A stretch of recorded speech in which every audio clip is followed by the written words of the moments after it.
सनातन धर्म में आस्था और विश्वास रखने वाले श्रोतागणों, आज मैं आपको शनिदेव और हनुमान जी से संबंधित दो अत्यंत रोचक पौराणिक कथाएं सुनाने जा रही हूं कि कैसे हनुमान जी अपने भक्तों को शनिदेव के प्रकोप व साढ़े साती से बचाते हैं। कृपया इस वीडियो को अंत तक ध्यानपूर्वक सुनें। श्रोतागणों, पौराणिक कथाओं के अनुसार एक बार शनिदेव हनुमान जी के पास आते हैं और उनसे कहते हैं कि मैं आपको सावधान करने आया हूँ और यह बताने आया हूँ कि कृष्ण लीला के समापन के बाद कलयुग का प्रारंभ हो चुका है और कलयुग के प्रारंभ होने के कारण इस कलयुग में देवता धरती पर नहीं रह सकते, क्योंकि जो भी देव देवता व मनुष्य धरती पर हैं उस सब पर मेरी साढ़े साती का असर होगा, क्योंकि आप भी कलयुग में धरती पर विराजमान हो। इसीलिए आप पर भी इस साढ़े साती का प्रारंभ होने वाला है। यह सुनकर हनुमान जी शनिदेव से कहते हैं कि जो भी देवता या मनुष्य भगवान श्री राम की शरण में रहता है वे उनकी भक्ति में लीन रहता है, उस पर तो काल का भी प्रभाव नहीं रहता। इसीलिए आप मुझे छोड़कर कहीं और जाइए।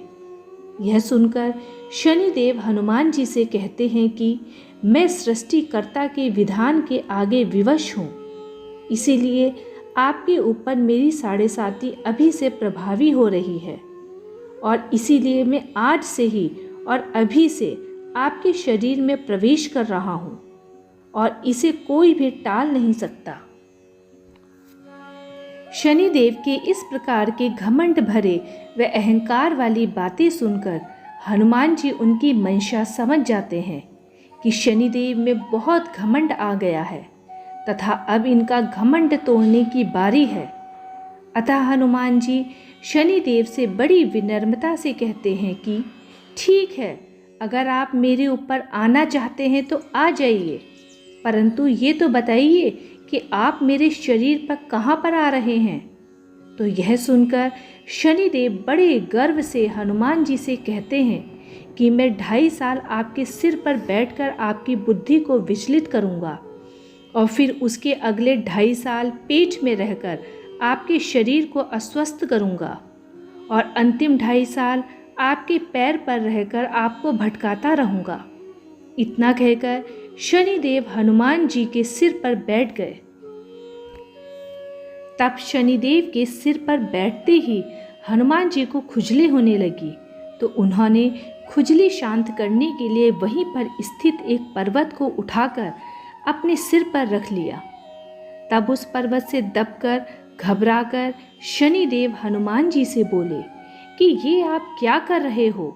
यह सुनकर हनुमान जी ने कहा कि आप अपना काम कीजिए और मुझे मेरा काम करने दीजिए। मैं अपने स्वभाव से विवश हूँ। जब मुझे खुजली होती है तो मैं इसी प्रकार खुजली मिटाता हूँ। ऐसा कहकर हनुमान जी पुनः एक और पर्वत अपने सिर पर रख देते हैं।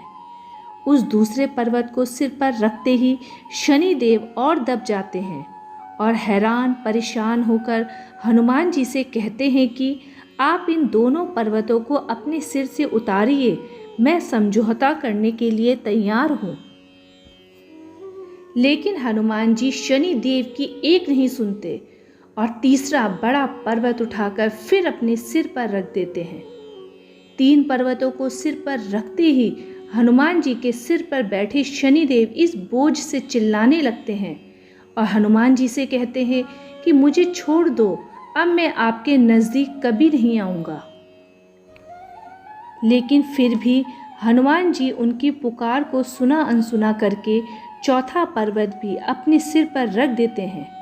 तब शनिदेव त्राही माम करते हुए हनुमान जी के सामने गिड़गिड़ाने लगते हैं और प्रार्थना करते हैं कि अब मैं आप तो क्या आपके भक्त के भी समीप कभी नहीं आऊँगा, कृपया कर मुझे छोड़ दें। तब अंत में यह सुनकर हनुमान जी शनिदेव को पीड़ा से मुक्त कर देते हैं।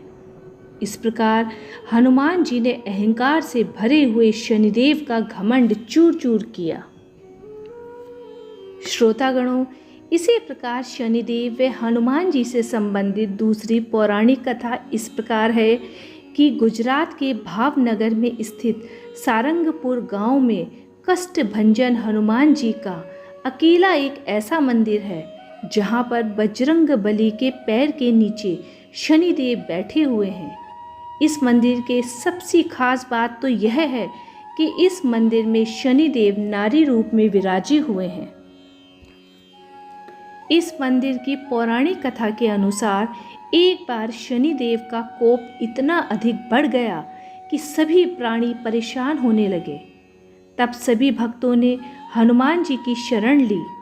वह सभी भक्तों ने हनुमान जी से प्रार्थना की कि हे प्रभु, हमें बचाइए। यह सब देखकर हनुमान जी को जब यह ज्ञात हुआ कि शनि उनके भक्तों को परेशान कर रहे हैं तो हनुमान जी बहुत क्रोधित हुए।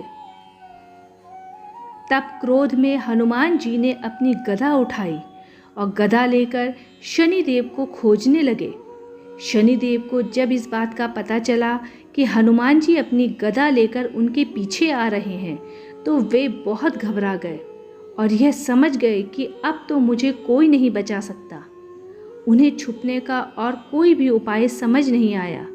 तो शनिदेव ने हनुमान जी से बचने के लिए तुरंत ही स्त्री रूप धारण कर लिया। शनिदेव जानते थे कि हनुमान जी ब्रह्मचारी हैं और वह कभी भी किसी स्त्री पर हाथ नहीं उठा सकते। इसीलिए वह स्त्री रूप धारण करके हनुमान जी के चरणों में बैठ गए और हनुमान जी के समक्ष क्षमा याचना करने लगे। जब हनुमान जी ने शनिदेव को नारी रूप में देखा तो वे उन पर हाथ नहीं उठा पाए और अंत में उन्होंने शनिदेव को क्षमा कर दिया। तभी से शनिदेव उस मंदिर में हनुमान जी के चरणों में बैठे दिखाई देते हैं।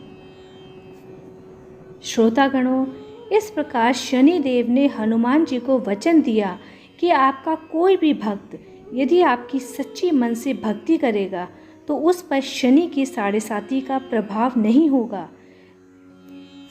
वह भक्त मेरी क्रूर दृष्टि से हमेशा बचा रहेगा। तो श्रोतागणों, यदि आपको मेरा आज का उक्त विशेषांक पसंद आया हो तो कृपया मेरे चैनल दिव्य भक्ति श्रृंखला को लाइक, सब्सक्राइब व शेयर करना ना भूलें। आगे भी मैं ऐसी ही पौराणिक कथाओं को आपके समक्ष प्रस्तुत करती रहूँगी।